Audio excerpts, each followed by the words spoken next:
Hi guys, JRCom Reviews here, and today I'm going to be reviewing this, which is the Third Doctor and TARDIS B&M exclusive collector's set. Now, people have rarely been clamouring for this, and I do think they kind of did botch the launch with this, so we'll go into that more at the end of the video, but for now, let's take a look at the packaging. The packaging, as you can see, shares the same overall design as previous B&M sets since 2016, and that's just to fit in with the collector series, as it says here.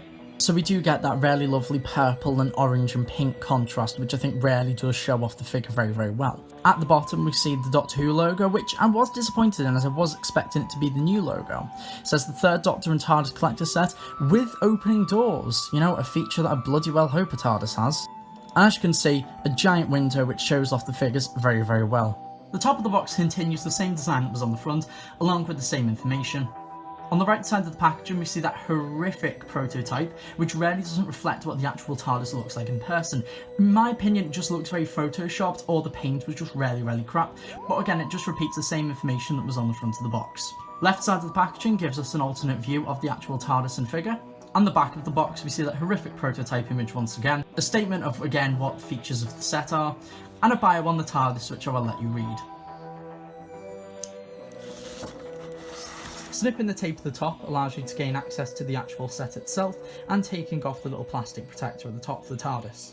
The Third Doctor is very easy to release from his plastic tomb, however the TARDIS is screwed in, so I rarely do recommend having a small screwdriver at hand before releasing it.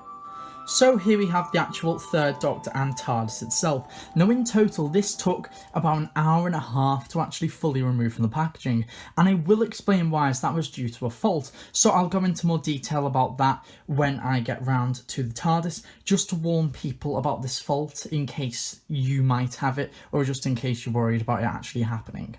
But first, let's move the TARDIS to the side, and we will get started with the Third Doctor figure. So when it was revealed, this set was said to be from the Time Monster. However, after people pointed out the inaccuracy with the black base, they basically went, oh, the Third Doctor's from the Time Monster, but this is just the Third Doctor TARDIS with a black base. But let's go over why it's actually inaccurate for the Time Monster for the actual Third Doctor. So first of all, the biggest mistake is that in the story, Jon Pertwee didn't have a cravat. And yeah, he didn't, he just had his shirt and his jacket over it. He had no cravat. So what they've done here is they've tried to paint over it just so you won't notice. As an actual just Third Doctor figure, I think it looks fine, but you can't really say it's from that story if you're going to be quite lazy about it. If they really wanted to go to it, they could have just retooled the neck of the actual regenerated Fourth Doctor from Planet of the Spiders and Robot, and just stuck a Pertwee head over it with a new peg hole, because I don't think the Pertwee head fits perfectly over it. So then you would have had a repainted Planet of the Spiders Pertwee with an accurate jacket, but they didn't go for that, which I think is very weird, because with all the retooling they pretty much done to make Talon's Tom. But anyway, let's just focus on this figure. So the actual articulation is just the exact same as any figure, especially the Third Doctor, so just slight head swivel, a 360 at the shoulders, 360 at the biceps, 90 degrees at the elbow, full rotation at the wrists, although a little bit hindered, full 360 at the waist, 360 at the thigh, and a 90 degree, well, sort of 90 degree at the actual knee. And that's about it for articulation. The actual colour of the Third Doctor himself, it's pretty much the 13 Doctor's Pertwee, but just with a different cravat, and a paler jacket colour as well, which I still don't really think is too accurate to the Time Monster in my opinion, just through my eyes, but I kind of imagine that the Time Monster jacket has a bit more of a tint of orange, while this looks a lot more reddy on camera, while it is a little bit more pale in person. But the actual printing I do love is with the buckle. The printing on this is awesome. It's the same printing as in the 13 Doctors set Pertwee, and it really just brings out more life and colour into the actual jacket and makes it way more accurate, as pretty much this designer jacket is the iconic Pertwee jacket, rather than just a standard jacket without these kind of buckles on there. The face of the actual Third Doctor uses the new painting method that's been around since the B&M 2016 set from the Invasion of the Dinosaurs.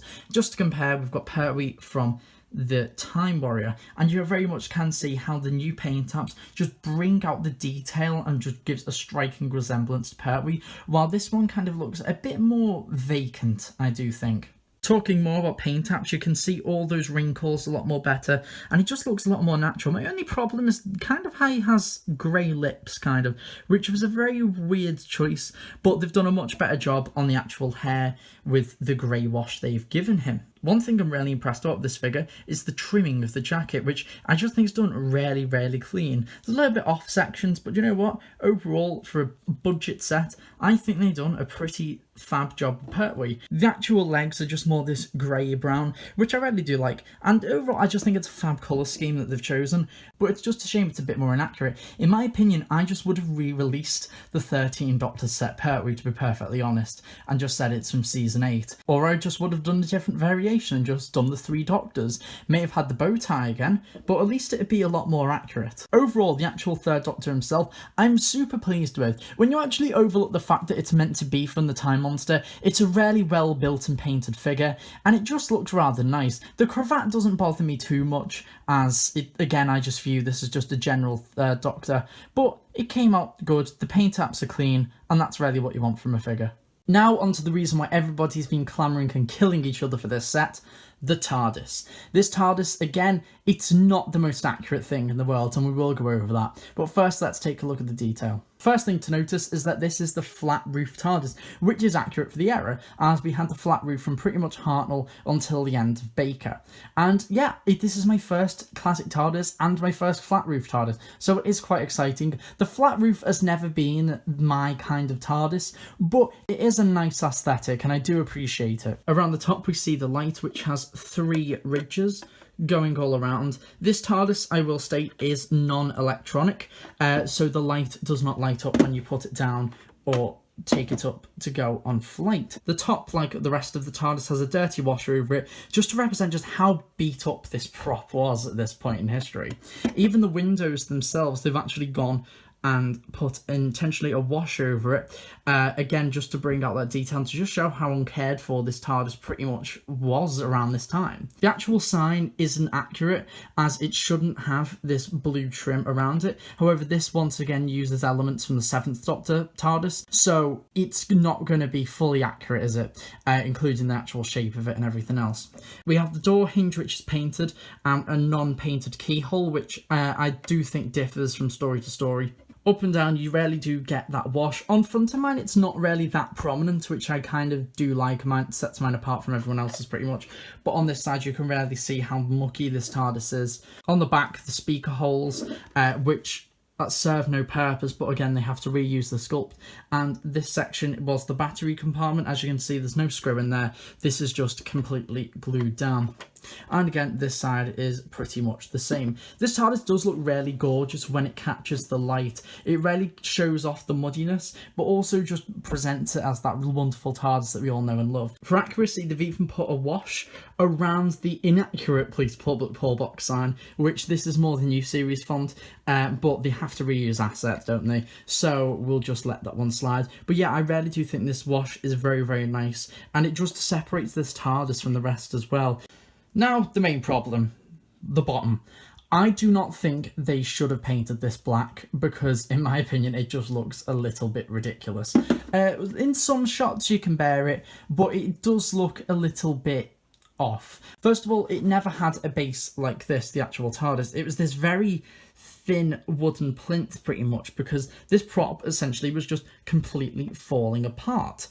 So they just stuck it on this stand, this podium, and just prayed for the best that it wouldn't die, which it was black in season 7, and you can see it in episodes like Spearhead from Space when it's in the Doctor's lab. However, by this point, it was painted blue. There is a photo which does look to be like it's black. However, according to Clayton Hickman, this is most likely just a shadow. So I just don't think they should have bothered with it, to be perfectly honest. It looks fine, but honestly, I just think it was too much trouble, to be honest, and it just caused a load of unnecessary controversy, to be perfectly honest. As mentioned before, this TARDIS is not electronic, so the only features is the door opening and closing. So what you do is, it's just the same as with any TARDIS really. You open that door and that sticks. With the classic one, it's got a hinge where it sticks here, but when you pull it back, it's just kind of let loose and floppy. And there's a button like any other TARDIS, so you'll close this one with the main beam on, and then close up, and that's that. The inside of the TARDIS is very bare and very crap, especially when this TARDIS doesn't even have any electronics, so that's a little battery pack and electronic pack there. But yeah, if you want to put a bit of card in the back, black card, just to cover up that back, you can. But I don't really think the Pertwee prop really bothered that much. So it's just whatever you want, really. But yeah, it's just a nice little feature, and it just makes the TARDIS that more poseable. Now, do you remember at the start of the video, I spoke about how I had a problem with this TARDIS and it took me an hour and a half to get this out of the packaging? Well, it is thanks to these, and this is a screw.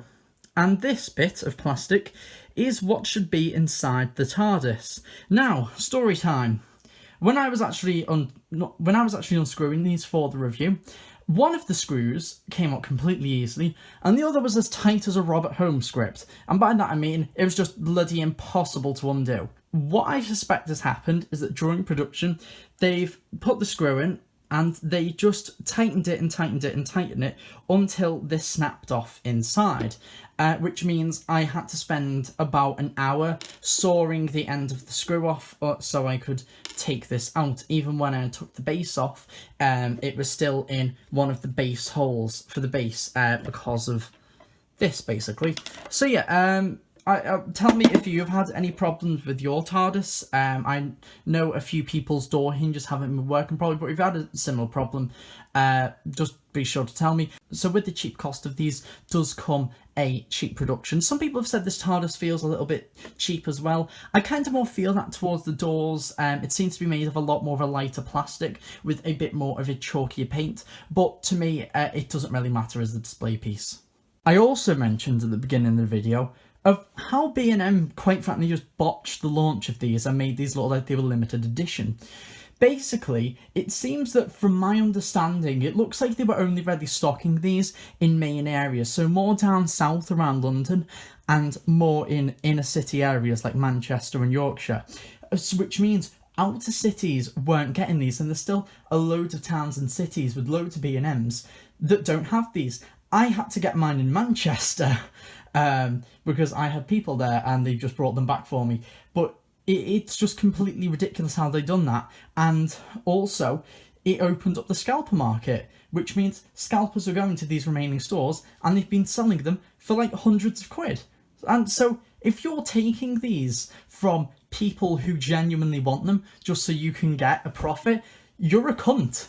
And if you are buying these off these people, you're a stupid cunt, because these are going to be available pretty much everywhere soon. Stop supporting the scalper market, for Christ's sake. Pretty much soon they're going to have a stock market crash with these, because these are going to become a lot more commonplace and people aren't going to be bidding for about 100 quid. By Christmas time, we're pretty much going to be tripping up over these, because there's been about 4,000 of these made, right? There were 4,000 Missy figures made, and we were tripping up them for ages. We are going to be fine with these TARDISes. Just please be patient and do not buy off scalpers, because they just ruin the fun for everybody, and if you're bidding on the items, you're just encouraging them to do it further.